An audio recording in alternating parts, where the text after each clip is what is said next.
Hello, everyone, and welcome back to our our Agile Academy Ambassador conversations.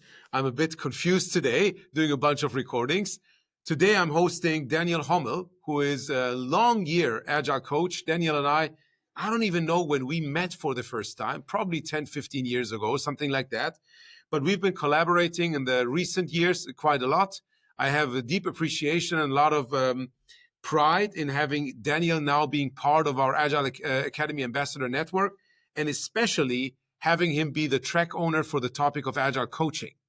Today's conversation, similar to most of the others, will start with Daniel's journey as part of like his first time when he explored or was part of an Agile team, but then also obviously focusing a lot on where his passion and the main focus of his work is today. So Daniel, welcome to the show. Hey, Sohrab, I'm happy to be here. Looked forward to this all week. Yeah, and maybe also as a side note for our audience, your voice doesn't always sound like that. You have a bit of a sneeze right now due to some allergies, but I think we can still understand yeah, you really, really well. yeah. It's. I think it's close to normal, but if I make weird sounds, it's the hay fever. It's hay fever. Perfect. Okay. So Daniel, let's just dive in. This conversation is time boxed, so we'll get straight to the point. Yes. Where did your Agile journey start? When was it? What was the context? And what was your role? Yeah. I mean, there's always different ways to look at it. I remember in 2003 or so, I first heard the term user story or story and something like a point, but it went right over my head and I didn't explore it further and obviously didn't use it. And then in 2007 or so, when I had just went back to university, was in the middle of my studies for software engineering. I had already worked as a programmer before that, but wanted to get some more paperwork done to get a better job. As an intern, I was on a project where they used continuous integration quite heavily. And at the time, the developers out there might understand what I'm saying now. Jenkins had not yet taken over the world, and the continuous integration tool of choice at the time was one of the many that ThoughtWorks had created. ThoughtWorks had at the time pumped out quite a number of open source continuous integration tools, and we were using one of those. And I got fully addicted, fully hooked with this way of programming. I wouldn't say it got me fully embedded into extreme programming because most of the time I was not working with a bigger team. We weren't doing the planning game. But that got me started with TDD, refactoring, continuous integration, build automation, that all that good stuff. And I even started teaching that stuff back then, like 2007-ish. And this is how my journey started. And then from about 2010, the whole Scrum stuff started happening in my environment. And then I became a Scrum Master, Agile coach, and Okay. organizational developer, whatever. Okay, we're gonna look at that in a few moments. Now, 2007. So 2 years from now, you will have your 20 years anniversary with agility, right? Yes, more or less. Yeah, More or it's less, right? crazy. You're gonna have a big party. Feel free to invite me. Looking forward to that one. Now, you mentioned it all started with this continuous integration thing, not full extreme programming yet, but Hmm. TDD, etc. Already part of that. So you do have a background as a software engineer. Now, Yes. around 2010, you become a member, if I recollect correctly, a member of a Scrum team. What was it that moved you from being the engineer, being the developer, into the role of the Scrum Master? Um, that's easy to say. Like when I first started as a programmer after studying, like with being full-time again, full-time software engineer, I always had the feeling we're not allowed to work in a way that makes sense. Mhm. Like somebody that has no clue about software engineering makes the decisions and we're just implementing whatever they put on a whiteboard and promise to someone. And so didn't feel very successful, didn't feel very nice, to be honest. Like I didn't feel treated well. And so the first time I got into a context with a large international company where some kind of supplier brought in the idea, hey, let's do Scrum here with these people, I felt freed. It was like a feeling of finally I have a say. Finally, we can make work a little bit more in a way that makes sense. Mhm. And then after working a bit on an agile team, I got a sense of, hey, we could dial this up even more. I already have ideas and so on, but as a developer, I cannot get involved in implementing these ideas. Mhm. But the Scrum Master role, I figured out very early, like that's an interesting role because there you can push more for these improvements. For the change, yes. Yeah, so I think I went into the Scrum Master role because I was unhappy with the way we developers were treated. Yeah. That's So my, you looking basically, back, that's my explanation. yeah. So there is, I think it's Craig Larman who has this mission, reducing the suffering in software development or something like that. I think he mentioned in one of the trainings I attended. So to some extent, for you, that also became your mission, right? Reducing the suffering of people that were Yeah. in software teams, including yourself as a Yes. developer. And having been a developer, you could very well empathize with that suffering. So you moved into that role. Yes. Now, what were, Daniel, for you, the big challenges? Because a software engineer, right, you work in a very logical system. When you Mhm. write code, everything's very logical. It's very clear. Like if I put in this input, I get that output. Now, if you work with a human system, right, and an individual is a human system, a team is like a human system on steroids, right? It's not that logical. No. How was that transition for you? What were the initial challenges you faced? And what kind of things did you have to learn, unlearn, relearn, whatever you want to put on that as a term? Yeah, I remember that time quite well. And more or less, I entered a new phase that we could also call suffering. But that was my fault. I treated pushing for these improvements that I was aware of that could be done, that would move the team forward, would move the company forward. I treated them like implementing code. I tried to explain to people, including management, why that's logical, why that's better, whatever, and assumed if I explain it logically, they will buy it and then we will do it. And because it didn't work that way, they were not, you know, jumping on my ideas and wanting to move forward with them. I got frustrated and tried to push even harder with explaining and whatever. That went as far as me basically putting down the Scrum Master mandate relatively early in my career because I got so frustrated that like, hey, this is not working, right? On the other hand, a new journey started because I was investigating like, okay, how would this work? Mm. And I'm on this journey on like to this day, I'm still learning and I'm still finding new things. And obviously one of the big learnings was that you can have a degree in distributed computing systems that doesn't mean anything about, you know, how humans and social systems work. So I needed to understand how to help people and groups of people, teams, whole organization systems to work through changes themselves. So I got interested in facilitation. I got interested in coaching skills.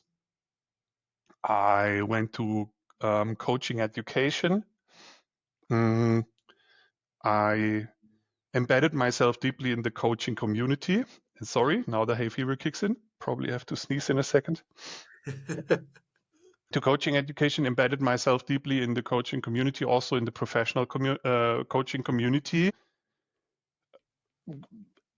Joined ICF Germany You were a board after. member for several years, right? Yeah. I was first. I started as a normal member, then I became chapter host for the Stuttgart chapter. Did some of the meetups, organized them, and then I met Kirsten Dierolf, who was just about to become the new president. Kirsten Dierolf is like Mrs. Solution Focus in Germany. Like she's incredible.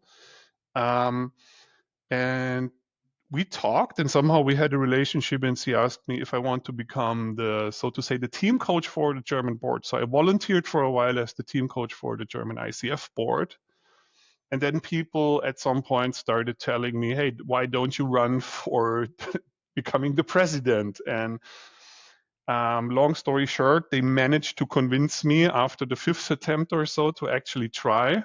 And I was more or less like, okay, here's my application. Nobody's going to vote for me anyway. So it turns out people voted for me. I became president of ICF Germany and was then on the board as president-elect, president passed for 3 years, and just stepped out of the board end of last year. Yeah. No, that's an interesting journey. Now, one thing that I would like to briefly explore with you. Yeah. You were the team coach for the ICF board. Mm-hmm. You know, when you're running a training and there's a bunch of other trainers and each of them tries to facilitate the facilitator. Yes. Now, did those board members, all of them being coaches themselves, also try to coach you, although you were the team coach in that constellation? I'm just asking out of curiosity. I mean, that always happens. And I actually talked about this in my talk at Scrum Gathering last week. I think coaches are usually, they have a challenge because you're taking a job where you're asked to only look at what's happening in a group from the outside. You're training to hold back your opinions, to not get involved in decisions, and to only ask questions and so on. And I think sometimes coaches would do well to, because we often talk about stances, different stances, and this is a little bit joking, of course, right? But there is a forgotten stance. It's the team member, how to be a good team member, right? Have opinions, contribute, put something on the table. And of course, we had these topics. But that shows up in every agile transformation as well between agile coaches, and also in all groups where professional coaches collaborate. It's the same thing.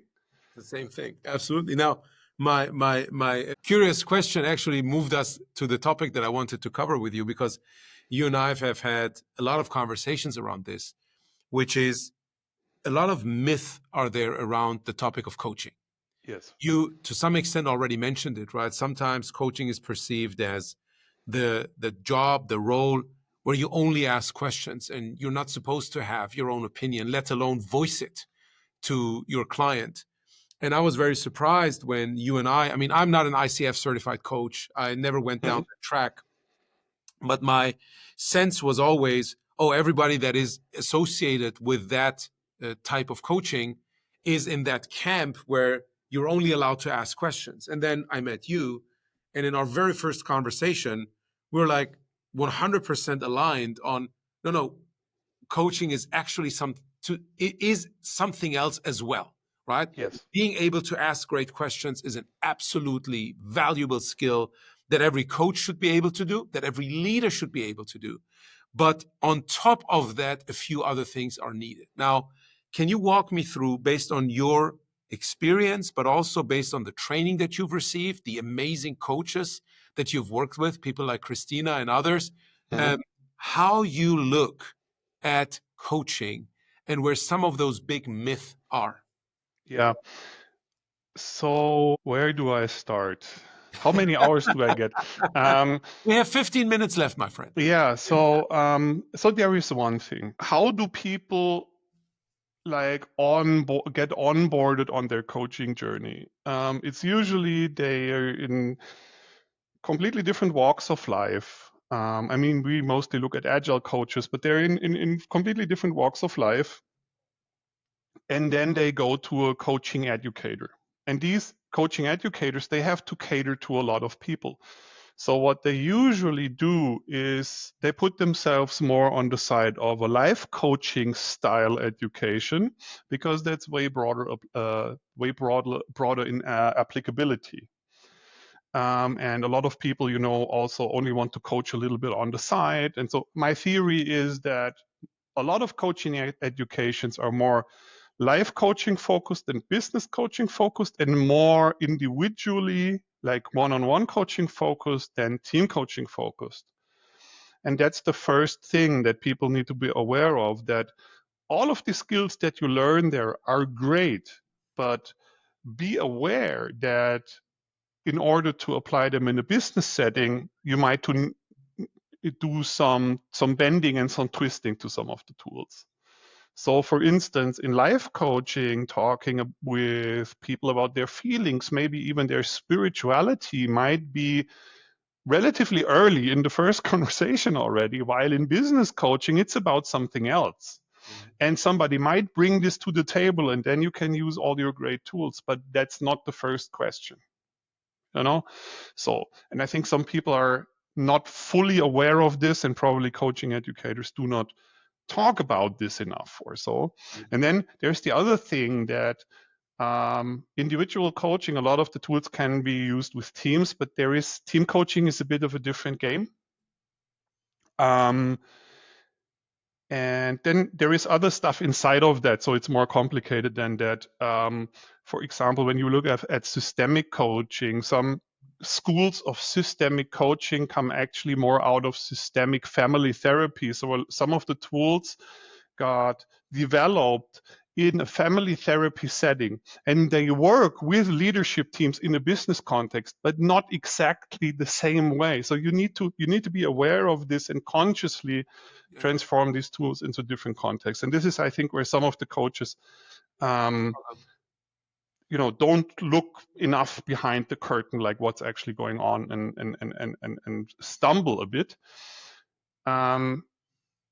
Then something else I want to talk about is especially team coaching.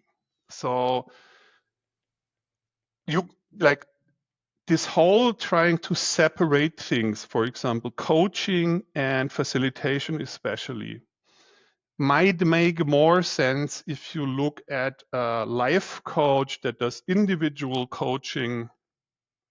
And even there, I would argue you have some moments where facilitation makes the process better.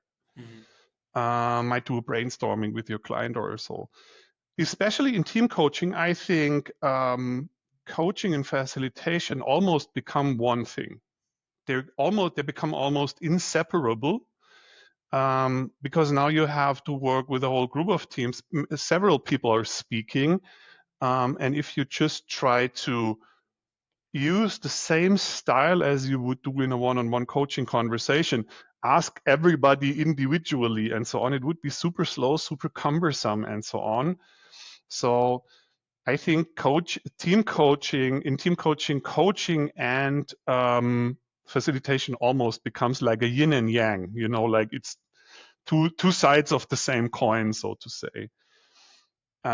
Coaching creates the process, facilitation makes the process easy, if you want to look at it that way. Yeah. So, and you started with like giving input or giving advice or putting things on the table, however you want to frame this. There are so many coaching niches out there, and each niche is a bit different. And of course, if we go back to life coaching, I can never be an expert of your life. So there it might work that I stay purely supporting your self-reflection, purely asking questions, and I stay very clean in that corner. But in business coaching, let's take the example of a career coach. You would expect that that person has a background in career development, knows how a good modern CV looks like, can give you a few tips. Otherwise, why would you go for someone with that background, right? It's kind of natural. Absolutely. And that is the same in many other niches as well. And so the trick is not that we're not supposed to give input. The trick is more like when and how to give input properly. And the educators, I think, have a bit of a hard time covering this because more or less you're on one side of the fence when you start your education. They first need to get you on the other side of the fence. Like if we take all this giving advice and so on, giving input away, now you practice the other thing that you're not capable of yet, and then your education ends. And I think some people get stuck there. But then what actually needs to happen is, in my opinion, the integration of both things. And you would want to stay in a coaching stance most of the time, because as much as the person can use their own knowledge and skills already, you don't want to get involved there. You want to help them, do better, more, faster, whatever.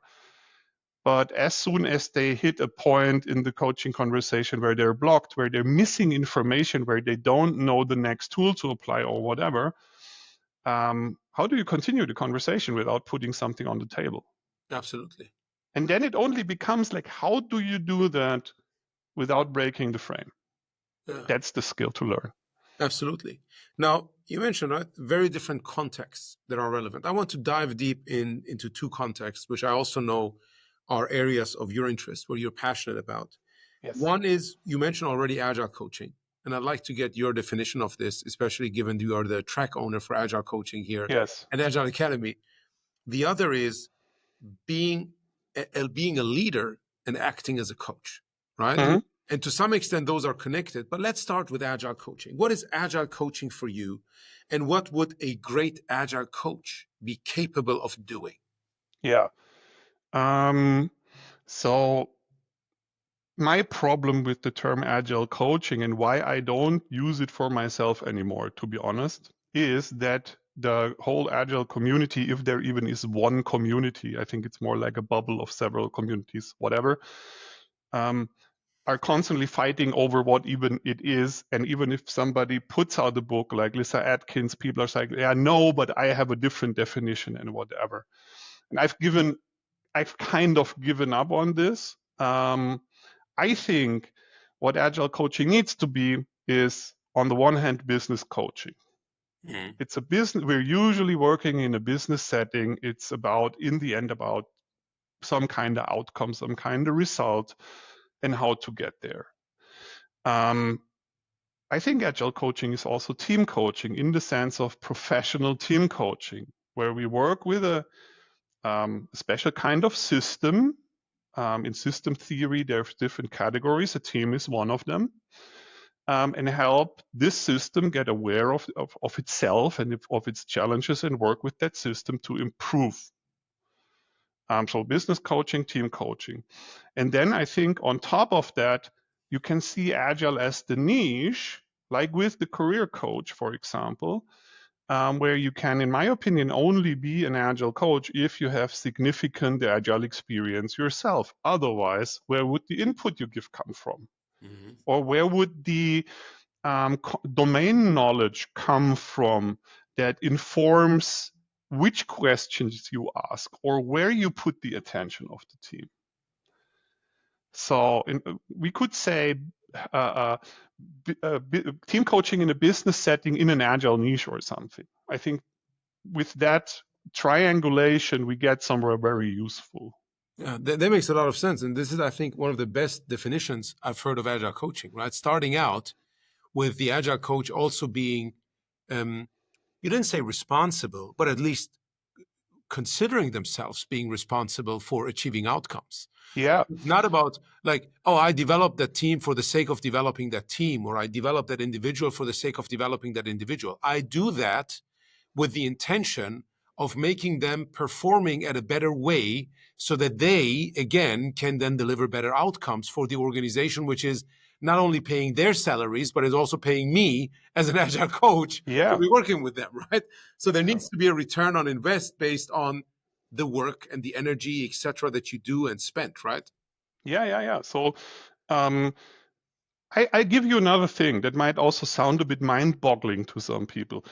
Very good book, Peter Block, Flawless Consulting. Mm-hmm. So he has a certain framing for what a consultant is.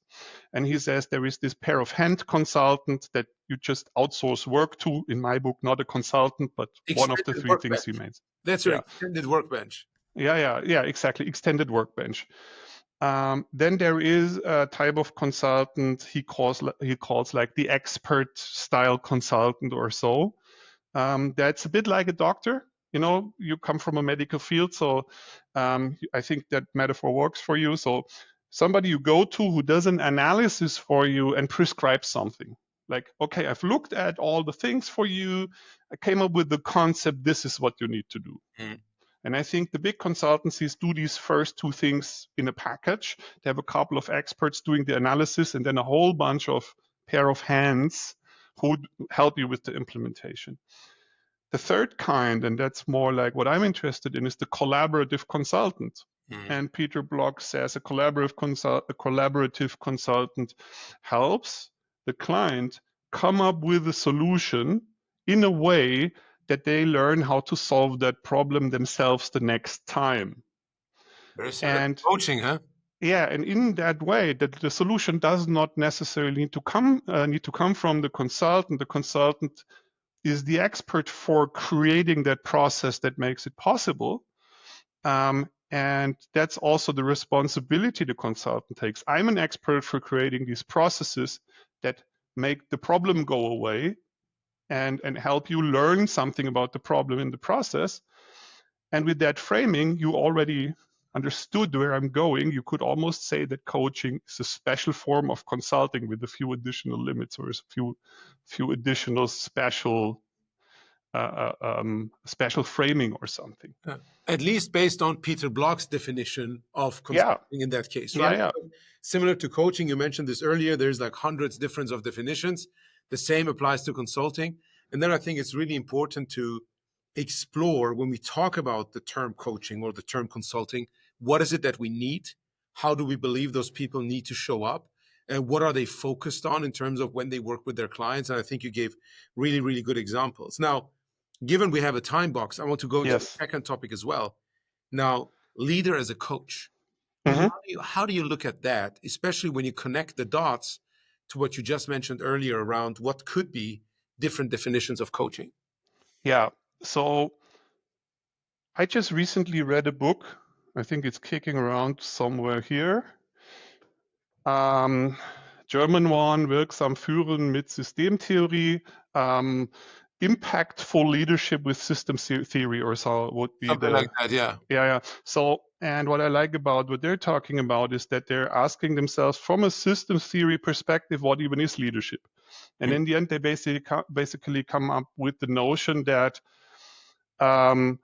if a system, like the outcome of leadership at the end of the process is if a system realigns itself with an environment that has changed. Every time that happens, one leadership cycle has concluded, so to say. Mhm.